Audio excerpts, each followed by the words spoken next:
Swastiastu, Assalamualaikum warahmatullahi wabarakatuh. Shalom, namo buddhaya, salam harmoni. Nah, di sini saya akan menjabarkan mengenai model pengembangan kurikulum menurut Hilda Taba yang diimplementasikan pada kurikulum SMA. Jadi, perkenalkan lebih dahulu identitas kelompok kami. Yang pertama ada saya sendiri atas nama Tiara Arifah dengan nomor NIM 201102101. Kemudian ada Kiki Fatmawati dengan nomor NIM 201102115. Kemudian ada Muhammad Hendra Firdaus dengan nomor NIM 201102116. Di video kali ini saya akan menjabarkan apa itu model pengembangan Hilda Taba dan bagaimana proses pengembangan yang telah kami lalui.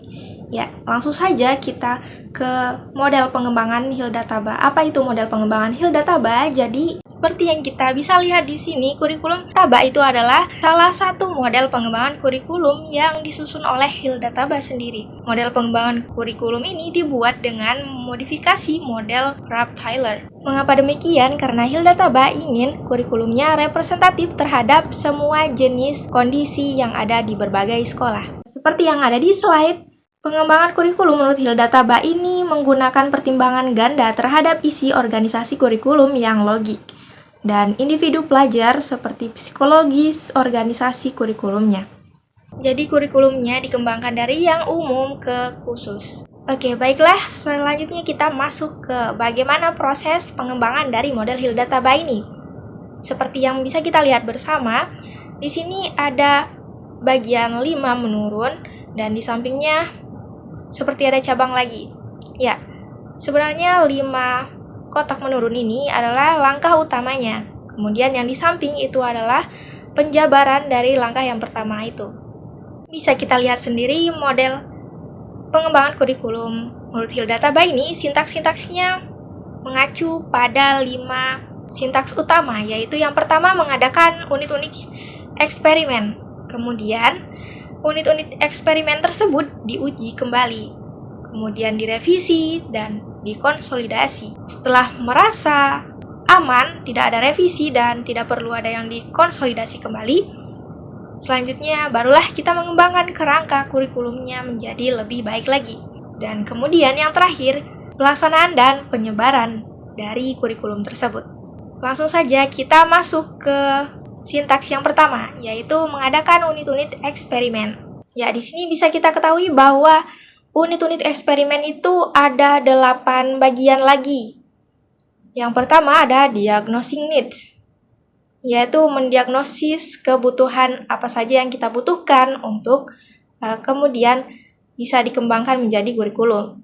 Selanjutnya yaitu merumuskan tujuan-tujuan, dan kemudian memilih isi, lalu mengorganisasikan isi tersebut, kemudian memilih pengalaman belajarnya, lalu mengorganisasikan pengalaman belajar kita, dan mengadakan evaluasi, dan kemudian yang terakhir atau yang ke-8 itu melihat urutan dan keseimbangan.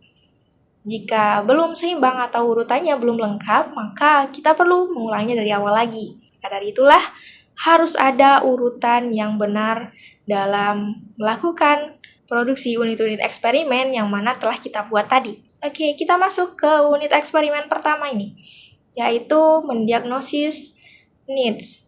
Ya, kita perlu kesesuaian pada hukum yuridis, di mana di sini saya menggunakan kurikulum 2022, yaitu yang terbaru. Jadi sesuai dengan apa yang saya diskusikan dengan anggota kelompok, maka untuk menyelaraskan ke semua sekolah, tentunya di zaman sekarang siswa itu menyukai gaya belajar yang melibatkan unsur visual dan juga interaktif tentunya. Kemudian, Indonesia merupakan daerah yang beragam. Ini sangat menyulitkan kita karena perlunya mendiagnosis banyak sekali ras, agama, suku, bangsa, apa yang mereka suka dan apa yang mereka tidak suka.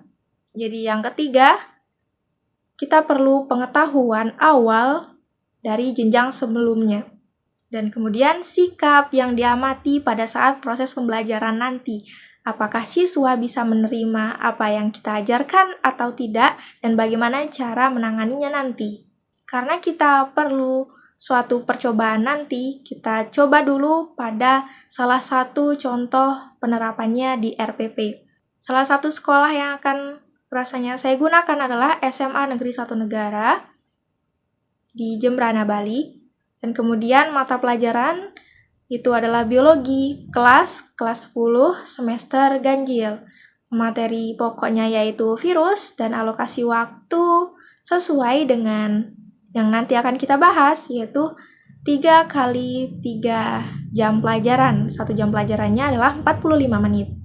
Ya, selanjutnya kita masuk ke langkah yang kedua, yaitu perlunya unit eksperimen formulating specific object.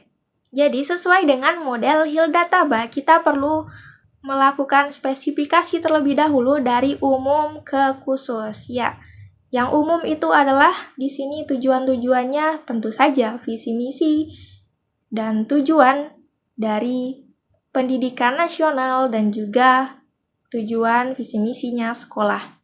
Setelah itu barulah kita bisa menentukan kompetensi inti yang tentu saja tidak lain dan tidak bukan. Kompetensi inti pertama itu tentang kereligiusan, kemudian kompetensi inti kedua tentang sikap sosial, dan kompetensi ketiga tentang pengetahuan, selanjutnya kompetensi keempat tentang keterampilan. Setelah kompetensi inti kita temukan, barulah kita perlu menetapkan kompetensi dasarnya. Jika diterapkan pada RPP, beginilah jadinya. Contoh penerapan pada RPP di kompetensi dasarnya. Karena kita menggunakan kurikulum, tentu saja ini nantinya akan dijabarkan kembali yang dibutuhkan gurunya nanti. Baiklah, yang kedua sudah. Sekarang unit eksperimen yang ketiga, kita harus memilih isi kandungan pembelajarannya. Jadi, karena di sini adalah kurikulum SMA, jadi di kurikulum 2022, kurikulum SMA itu dibagi menjadi 2 fase. Fase pertama atau fase E itu untuk kelas 10. Dan kemudian yaitu fase F untuk kelas 11 dan kelas 12-nya. Ya, apa perbedaan dari kedua fase ini? Ya, karena kita pada tahap memilih isi kandungan pembelajaran, jadi perbedaan keduanya yaitu adalah yang fase E ini tidak jauh berbeda dari pelajaran SMP sebelumnya. Mulai dari kelas 11, peserta didik sudah menentukan mata pelajaran pilihan sesuai dengan minat dan bakatnya. Baiklah, selain mata pelajaran, di selecting content ini, kita juga harus memilih pendekatan atau model dan metode yang harus dipersiapkan untuk masing-masing mata pelajaran tersebut. Ya, contohnya dalam hal ini adalah materi pelajaran yang kita gunakan tadi adalah virus. Jadi, mengapa kita menggunakan ini? Ini sangat penting, apalagi di saat pandemi saat ini. Anak-anak harus tahu mengenai dampak virus di kehidupan sehari-hari, bagaimana mencegahnya, bagaimana awalnya virus itu ditemukan, dan lain sebagainya. Mereka harus tahu itu dan berkontribusi dalam dunia medis nantinya. Ya, yang ketiga sudah kita lewatkan, jadi sekarang yang keempat, yaitu kita perlu unit eksperimen mengenai organisasi isi kandungan pembelajarannya atau organizing content. Kita harus mengorganisasikan mata pelajaran tadi. Mengorganisasikan materi dilakukan berdasarkan tingkat kemampuan awal serta minat siswanya. Pengorganisasian ini disusun dari abstrak ke konkret dan dari mudah ke sulit. Pengorganisasian ini juga didasarkan pada fase-fase tadi, di mana fase E untuk kelas 10 itu kita perlu tetapkan dari umum ke khusus kan. Jadi di sini secara umum mereka belum bisa memilih peminatan. Mereka harus mempelajari sesuatu secara umum terlebih dahulu, sehingga siswa mengambil semua mata pelajaran wajib di sini. Dan minimal 25% jam pelajaran dari setiap mata pelajaran wajib dialokasikan untuk proyek kokurikulernya nanti. Dan setelah mereka mempelajari semuanya secara umum, barulah di fase F, yaitu dimulai dari kelas 11 dan kemudian kelas 12, mereka memilih mata pelajaran dari kelompok peminatan minimal 2 kelompok. Jadi di sini saya mencantumkan dari umum ke khusus, jadi siswa harus perlu tahu dahulu secara umum sejarah penemuan virusnya, kemudian bagaimana ciri-ciri dan strukturnya, lalu daur replikasi virusnya, peran virus dalam kehidupan sehari-hari, dan kemudian untuk metakognitif secara spesifik dan khusus itu tentang bagaimana siswa berpikir untuk berpartisipasi. Unit keempat sudah kita lewati, lalu kita masuk ke unit eksperimen kelima, yaitu tentang pemilihan pengalaman belajar atau Selecting Learning Experience Activities. Ya, pengalaman belajar disusun dengan maksud terjadi interaksi antara siswa dan juga materi pembelajarannya, karena setiap materi memiliki beberapa fungsi tertentu. Maka perlu dilakukan penyesuaian pengalaman belajar dan pengorganisasian pembelajaran sebagaimana berikut, dengan jam pelajaran terpisah tentunya, seperti mata pelajaran yang berbeda-beda, kemudian diikuti dengan unit pembelajaran inquiry yang mengintegrasikan muatan-muatan pelajaran tersebut.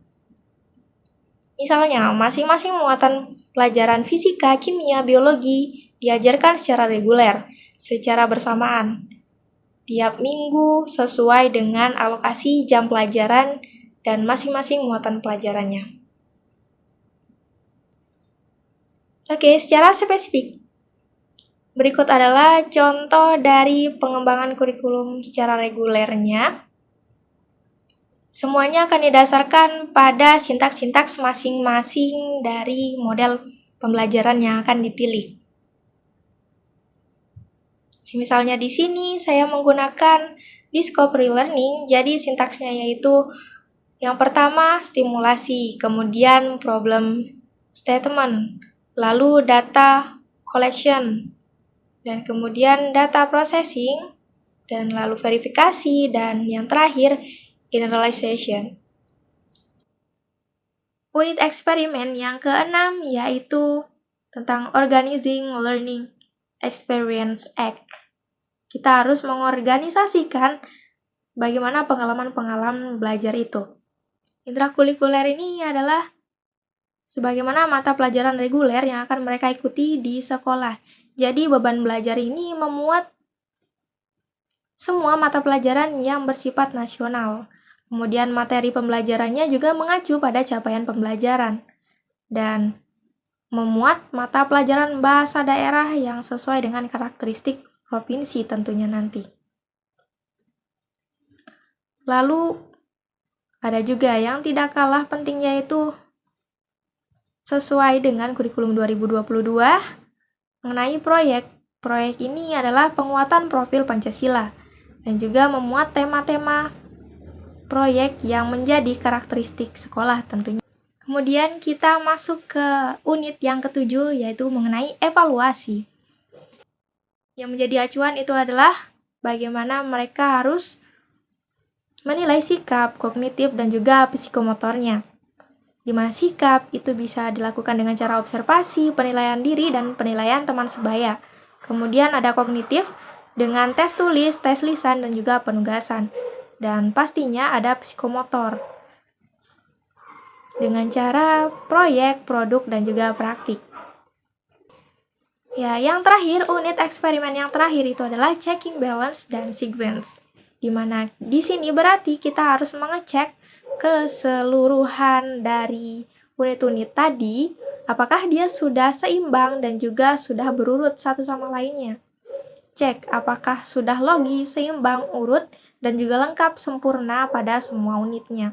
Ya, kita harus menguji unit-unit eksperimen tadi, apakah dia benar-benar sudah sempurna sebagai sebuah satu kesatuan yang utuh untuk menjamin keberhasilan pembelajaran kita di kelas nanti tentunya. Cara mengujinya juga bisa kita lakukan secara langsung, mengambil salah satu atau beberapa kelas secara langsung untuk diuji, dibandingkan hasilnya lebih baik atau lebih buruk nantinya. Kita masuk ke langkah selanjutnya yaitu revisi dan konsolidasi. Nah, disinilah kita bisa memperbaiki semua kesalahan. Nah, setelah revisi dan konsolidasi ini sudah dirasa clear, selanjutnya kita akan mengembangkan kerangkanya. Mengembangkan kerangkanya menjadi lebih baik, lebih utuh, dan pastinya sesuai dengan apa yang diinginkan oleh sekolah. Setelah pengembangan tersebut jadi dan kemudian akhirnya kita laksanakan penyebaran dari kurikulum tersebut. Sampai sini semuanya akan selesai. Ya, sekian tadi. Terima kasih telah menonton. Saya Tiara Arifah pamit undur diri. Saya ucapkan Om Santi Santi Santi Om. Assalamualaikum warahmatullahi wabarakatuh. Shalom, namo buddhaya, salam harmoni.